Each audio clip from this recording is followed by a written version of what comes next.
Okay, the day has come. You've arrived on site, have all of your equipment and personnel. Now what? Well, if you drew out your filming location or storyboarded your space, you can reference that. That should tell you where you want to set up your cameras, where your speaker will be, and your lighting.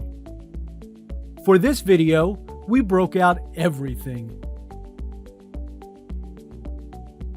As we said earlier, you might not need all of this, but we wanted to show you what we used. The first thing you'll want to do is determine where your subject is going to sit or stand. Then, where to put the camera. This is where having two people can really come in handy. One person will sit or stand where you want them, and the second person can adjust the camera. Is it best at a certain angle? Do I need to zoom in and out? Am I cutting off anything pertinent? Do they go out of frame when they move their arm? These are all things you'll check for as you're setting up your cameras.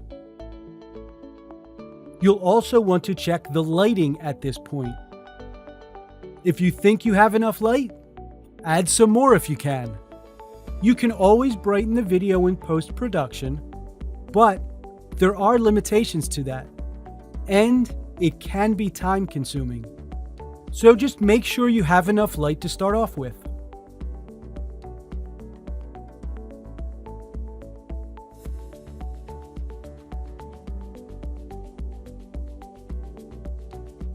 Next, you'll want to take a sample recording. Stand or sit in the designated spot and speak in the tone and volume you'll be presenting in for a minute or two. You can just ramble if you want. What you are checking for is the sound. Sound is going to be one of the hardest things to correct in post-production. Then, listen to what you recorded. Is there a constant buzz from the air conditioning or heat? Is it echoey? Can the voice be heard clearly? You will want to know all of this before you start filming your video. If there's a buzz, see if you can just turn off the air or heat. If there's an echo, try putting something under the person speaking. A rug, piece of cardboard, towels, etc. What you're trying to do is decrease the amount of sound bouncing back up from the floor. If the presenter can't be heard clearly, try moving the camera or the microphone closer, keeping in mind not to cut anything pertinent out. We would highly recommend using a microphone that is not your cell phone mic.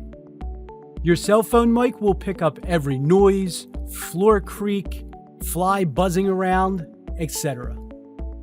We use what is referred to as a shotgun mic, shown here. They are relatively inexpensive, and they'll provide much better audio quality compared to your cell phone microphone, and many can plug right into your cell phone. All right, your cameras are set.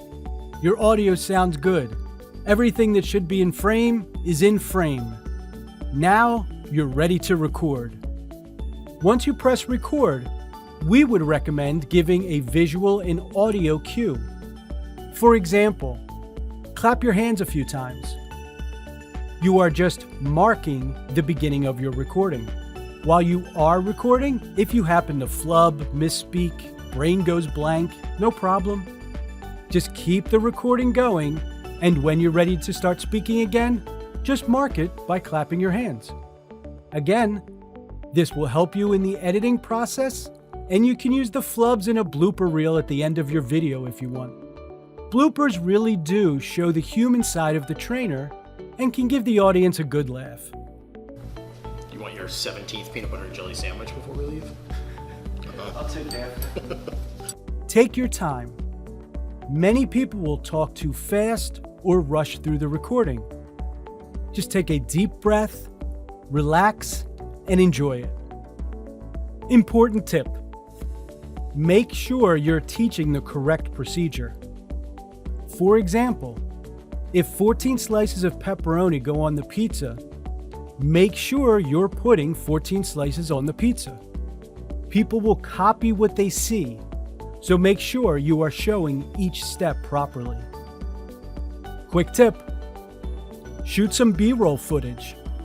If you're unfamiliar with B-roll footage, that's just recording your space, your area, or showing an image. B-roll can be used to break up long straight-on views of the presenter. Last tip on recording: the camera is your audience, so speak to it. This can be tough sometimes if there are multiple people on set.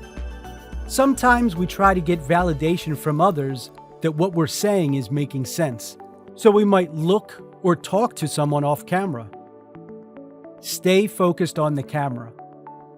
If you are using multiple cameras, speak to the one that has the mic. You can look over at the other camera from time to time and use that in your final video to make your video even more engaging. Great job! You finished your recording. Now, review it before you leave, especially if you're shooting off-site.